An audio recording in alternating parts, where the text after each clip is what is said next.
So good morning guys, mga kaibigan. Magandang umaga. Nico nga po pala nagbabalik sa panibagong ride. Sa happy Sunday nga pala mga kaibigan, no? Sobrang close up, no? So kakatapos lang namin sumimba and diretso na kami sa pupuntahan namin ngayon, which is mamaya na lang. Nag-aayos lang kami and kakatapos lang sumimba sa Lasalet. Every linggo may mass dyan, pwede kayo pumunta dito. Pwede rin kayo gumala dito after mass. So here we are na on the way na. Papunta na po kami Marian Orchard sa may Balete. So first time bababa ng kapatid ko dito sa may sa may Talisay. Dito kami sa may Sampaloc Road bababa. Medyo matarik kasi ang sungay. Okay sana kung may kasama yung kapatid ko, kaso walang kasama yung marunong magmaneho. Naka-scooter pa to. Babad lagi sa preno. Nakalimutan ko yung gloves ko. Ano ba yan? Sunog ang kamay pag uwi. So meron pang 1 hour and 25 minutes. Medyo mahaba-habang biyahe. Excited ako dito sa biyahe na to. So may dalawa akong essential na naiwan sa bahay. Una yung gloves. Tapos is yung balaklava ko. Pero okay lang, hindi naman ganun kasama yung panahon. Actually, napakaganda ng panahon ngayon. Makulimlim siya na maaraw. Sakto lang. Baliwang panahon ngayon eh. Aambon, niinit, uulan, niinit. So anyways, sunod na clip ito, doon na sa Olivares para hindi mahaba. So ayan, nandito na kami. Sampaloc Road. Kaso hindi pwede magpalingon-lingon dahil puro kurbada dito. Napababa.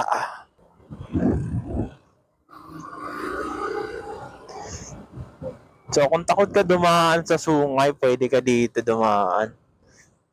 Kaso nga lang, napakahaba nitong daanan na to. Yan, tulad ng first time ng kapatid ko. Uy.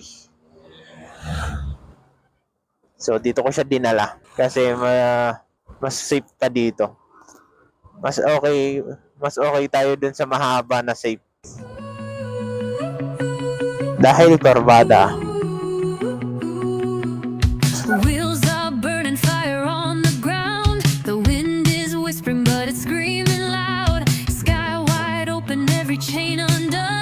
Nandaan lang ko lang. Ha? Oy! Oy!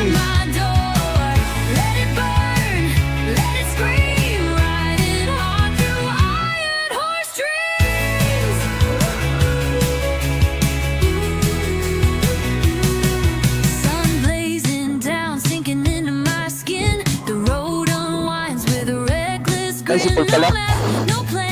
Sipol pala. Walang pag-overday yan eh. Ayaw ko muna pa-overday yan eh. Chef Web.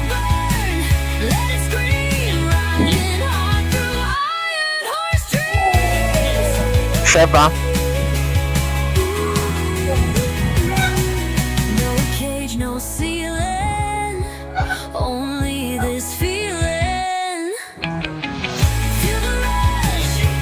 Oo nga. Alam ko naman eh. Step na naman.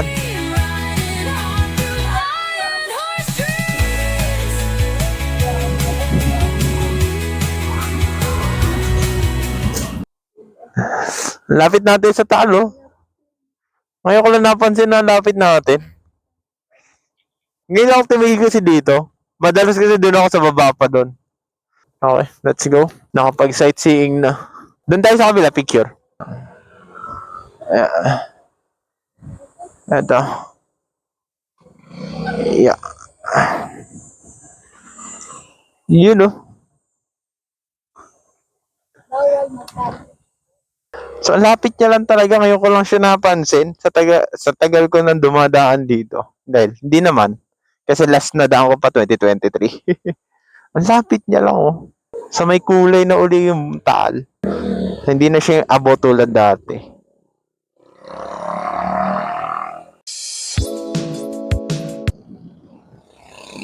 Ah!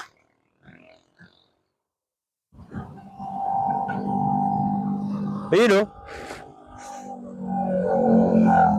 Ang laki. So hindi siya halata sa video kasi naka 0.5 pero pagka nandito kayo ang laki tignan nung taal dito.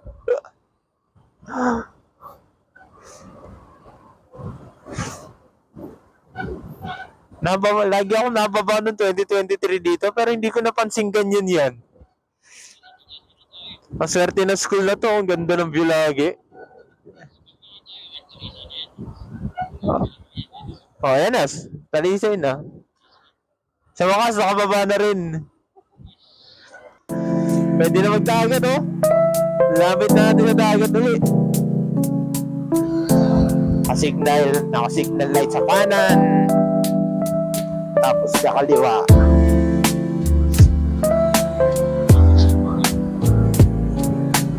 May kaliwa ba sa right? Hindi ko makatitrap.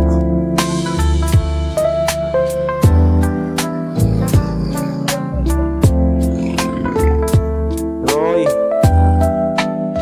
I love buko.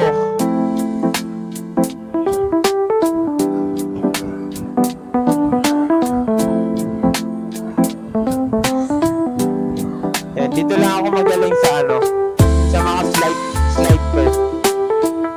Patuwid na kurbada. Pero pagdating sa kurbada,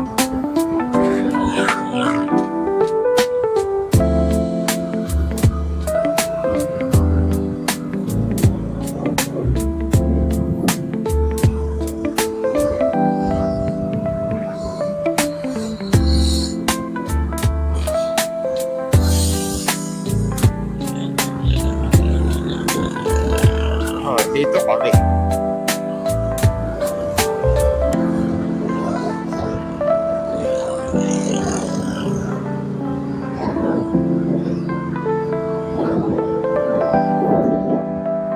Wala nga, bundok nga yan, oh. Bundok yung nasa kaliwa natin.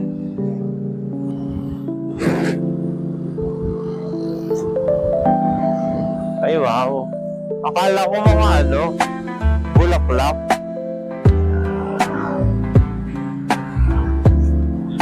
Ayan o, yung green puno. Niligaw ka.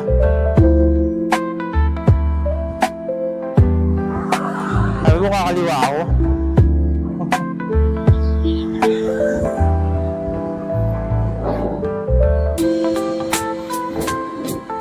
Teka, ano tayo?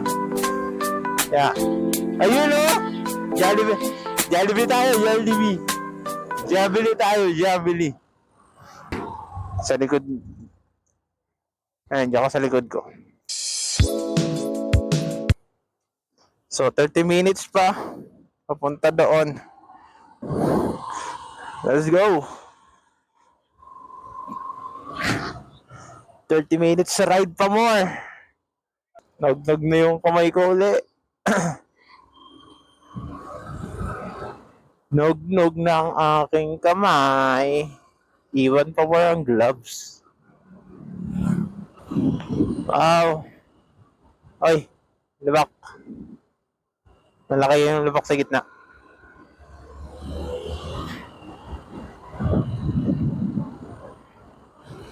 Parang sa atin lang ah.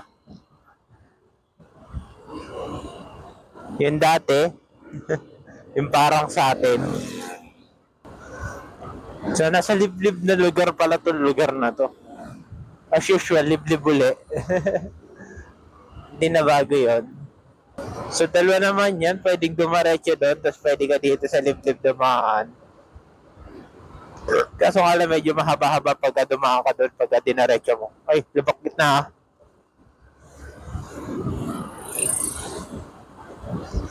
So dito na lang tayo, madami rin namang kotse tsaka motor na nadaan dito. May pwede tayong sundan. Hindi tayo maliligaw.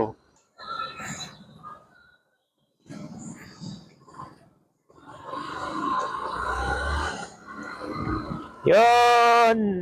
Hindi ko na alam kung nasaan kami. Pero alam ko nasa Balete na kami. Tinorik High School.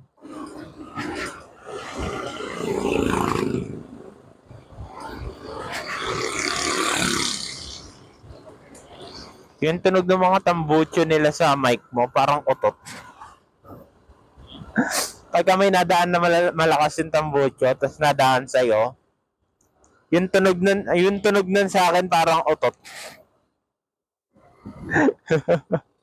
Nakakantok yung init pag nasa gantong lugar ka.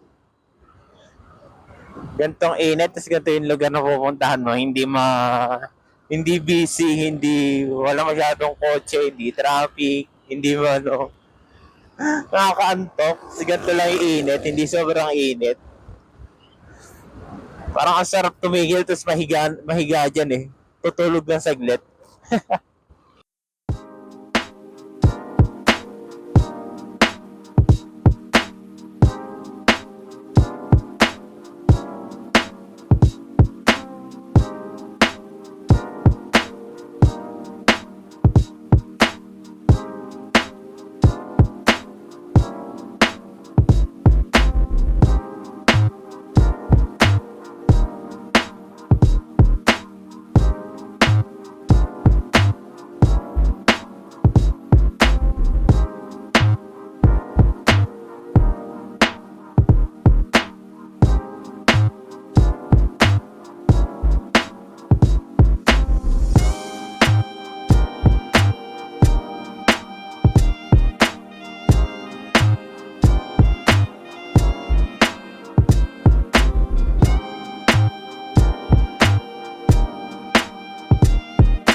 Ay, lalim.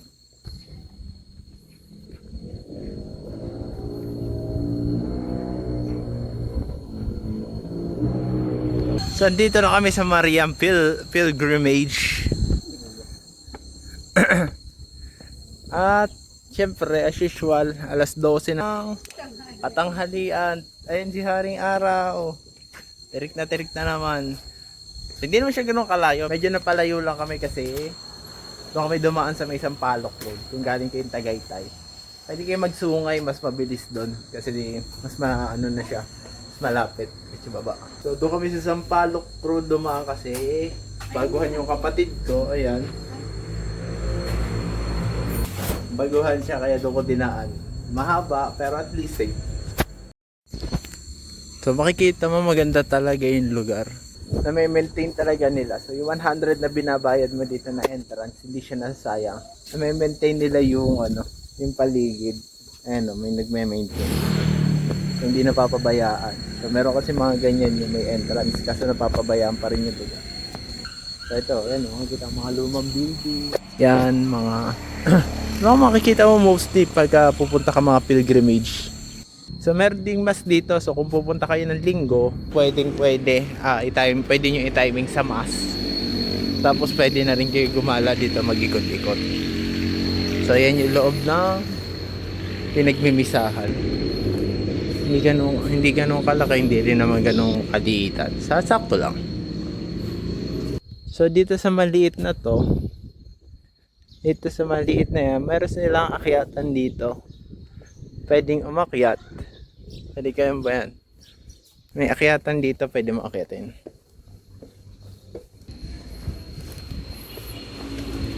Buti lilong.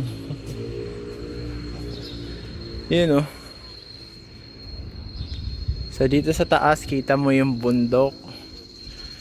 Kita mo ang bundok, ang dagat. Taal ba to? Taal yan no?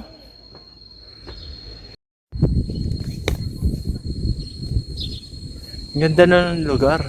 Tahimik pa.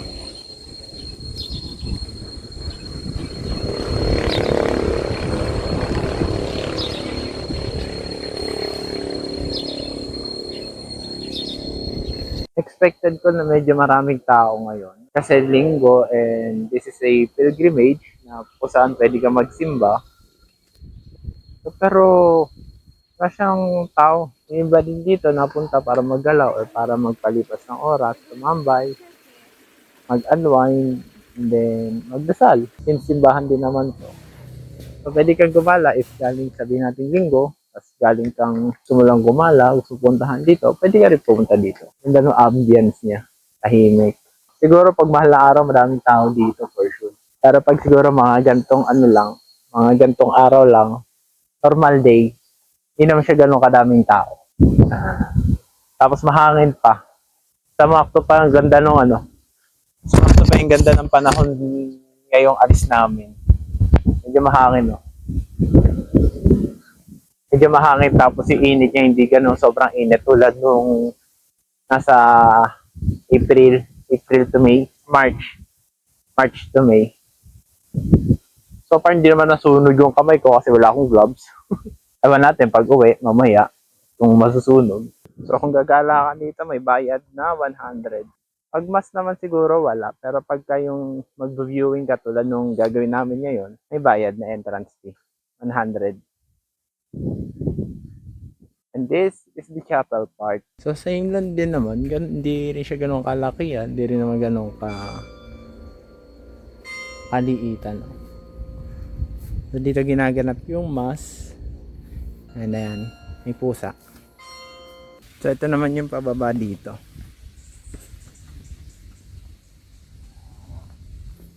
So you can really feel the solemnity of this place.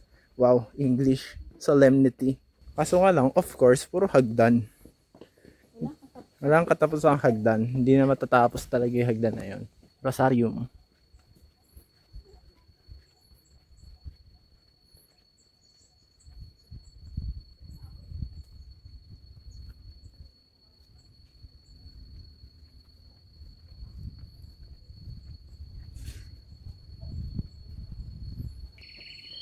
This whole field, rosary yan. Ayan. Ayun yung cross and then yun yung mga beads. And then further down, ang dadaanan nyo yung rosarium pagka pababa kayo. So, after nyo puntahan yun, pwede, meron pang pababa dito which is ito. So, ito yung makikita mo pababa. The Via Crucis, Station of the Cross, Plaza Salida, St. Joseph Patio, St. Sanctuario Santa Familia. Ayun yung dalawa nakaikot na eh. Paikot pa lang ako. Dito tayo.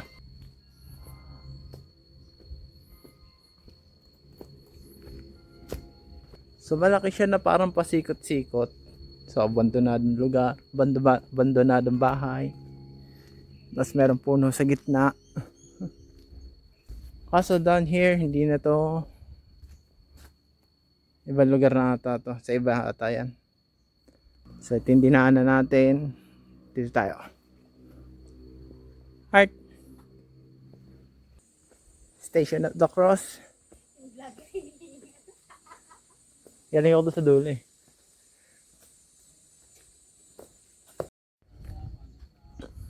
So ang ganda ng last part niya kasi. Yan, galing ka dyan. Pan 12. Tapos paharap ka dyan, di ba? Paglingon mo dyan, ito agad yung bubungad sa'yo. Ay, karang po na. Ayan, ganyan. Pathway. Ayan ang bubungad sa'yo. Ayan. Pero 13. Ayan, 13. Tapos yung last 14 na buhay.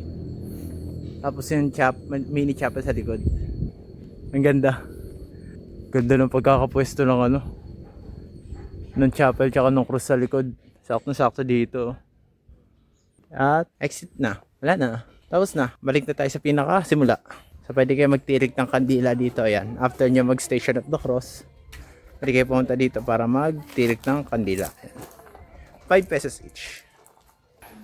So yun. Ito kami galing kanina. Pababa. Tapos na yung exit. Ayan. Tapos ito yung kanina pa na nakikita doon. Nasa may simbahan tayo. Yan pababa. After nyo magpaikot-ikot, ayan o, pwede na mag-ano, mahilata, matulog, midlip. So nga lang, yun lang yung drawback.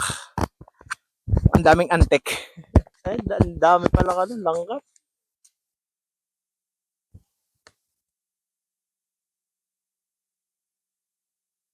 So, pupunta kayo dito, maganda dito. Para kayo naglalakad. Ay, hardin talaga siya, no? Well maintained. Kung matatapat kayo linggo ride, pwede kayo magsimba. Pinakita ko din yung simbahan doon. Hindi naman siya ganun kalaki pero ano sila dito, nagmamas. May misa sila o bakit? Naguhulog ako. Baka maiwan ko to ha. Okay ka na, Paul? Okay na? Tara, bache. Luwag ng daan talaga dito. So pagka diniretso mo yung pabalik doon, palipa na yun, dire-diretso na lipa. So ito na siya. Paalam hanggang sa muli. Marian Orchard.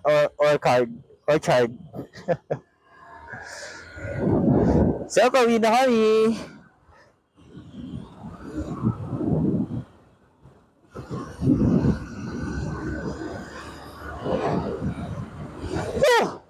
Sarap ng hangin. Wala masyadong hangin kasi doon, no? Tumambay kami. Ikot-ikot kami. So that's it. That's the Marian Pilgrimage. Medyo inantok ako nung hindi na naglalakad, nakahiga na lang doon. So, ang ganda ng lugar. Sarap kong doon. Sarap tumambay, lalo na pagka gusto mo mag-unwind, mag-nature trip. Pwede ka doon. Pwede kayo doon. Tapos yung matatimingan nyo pa na mahangin, oy, tulog talaga kayo doon. Tapos ang ganda pa ng view dito, oh. Hindi ko nakita yung kanina nung papunta eh. Gusto mo tignan? Diretsuhin natin. Wag na. Baka may entrance.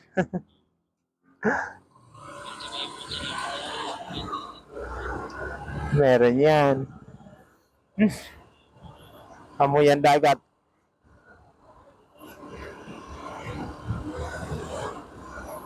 Amoy ko ang dagat.